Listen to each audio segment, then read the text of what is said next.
Hey everyone, I have my journaling satchel here with me today and I want to go through it with you. This is what I bring with me when I go out of the house and I anticipate going somewhere where I might have some time to journal.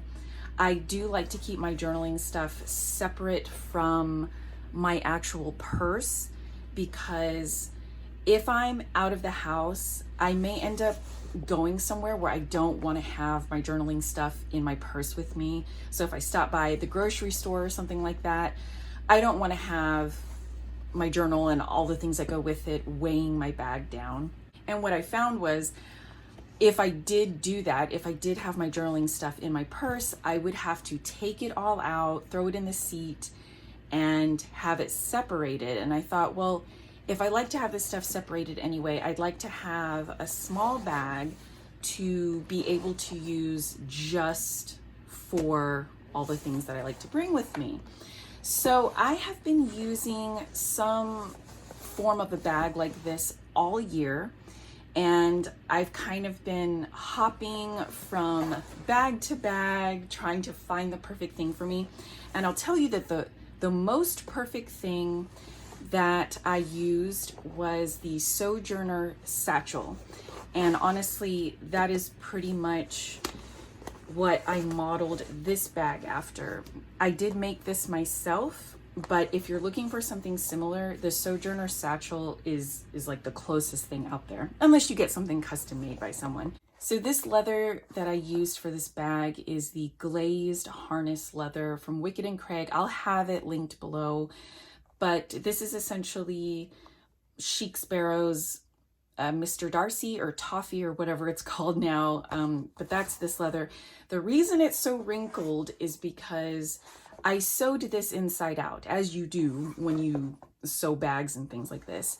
And then when I had to flip it out like this, that process was a little hard and it caused this to wrinkle. And I gotta say, I really, really love it. It just doesn't even look like the same leather anymore. And this is super, super, super thinned out. I actually bought like, I don't know, like a fourth of a hide or maybe half a hide of this leather at this thickness, specifically to use for inside pockets of any journals or covers that I make. And I gotta say, it was perfect to use as a bag.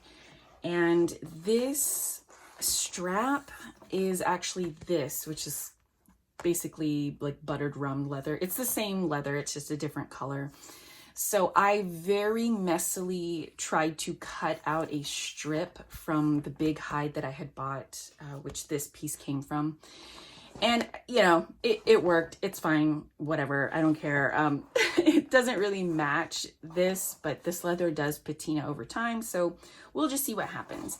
And I actually stitched the strap on, and I mostly really only see people using metal rivets and things for that. So we'll see how this holds up over time. I really don't like the looks of rivets, and I didn't want them on here, so I didn't put them on.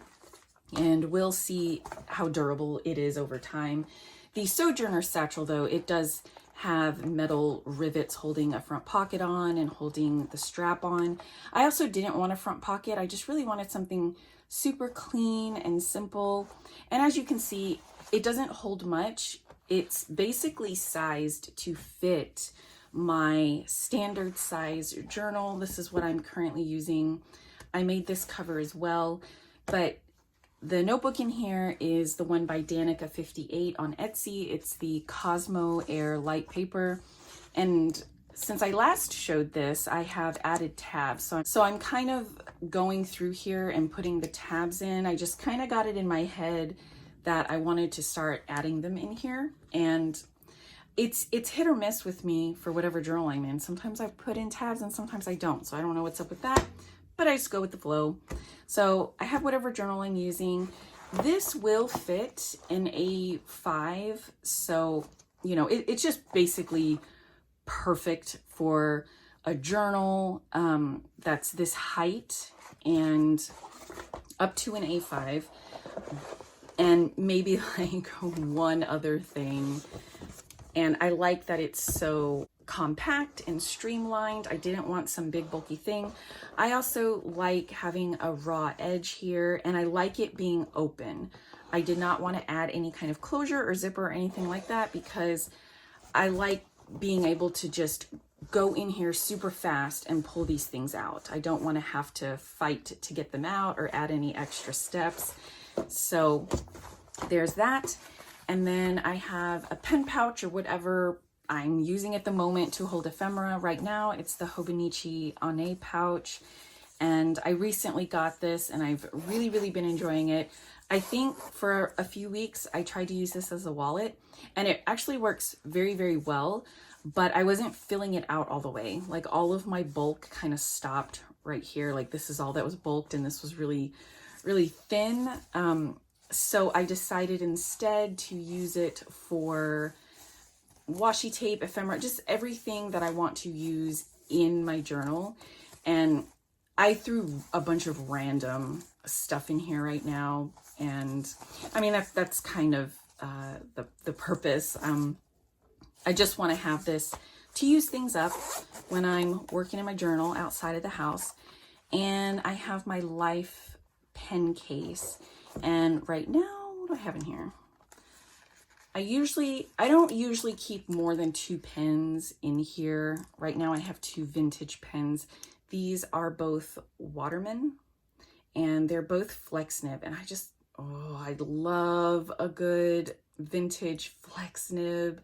So I currently have both of these in here, but I tend to switch that out almost daily. I have a bunch of pens inked up at once, and I'll switch them out as I desire. But as you can see, it's just these things. And sometimes I might, like if I'm just using a TWSBI or something, I might just throw it in here on its own without this. So, you know, it's pretty flexible, and it all fits quite nicely in there just like that. So I made this a really long strap because it's a crossbody bag. I have to have things as a crossbody. Otherwise, I just feel like I have to babysit it too much and make sure it's not falling off my shoulder. And I have kids that I am like running around after, and I just love having a crossbody because it just makes me feel more secure. Like I don't have to worry about the things that I'm holding. So this is a crossbody, and it's separate, so I can just sling it in the passenger seat if it's not something I need to bring with me, if we're not going to go to a park or something like that. Whenever we go to a park and I have a moment to sit down, that's when I'll take this out of the car with me. But anyway, that's it. Thank you so much for watching. Let me know if you have any questions, and I'll see you again soon. Bye.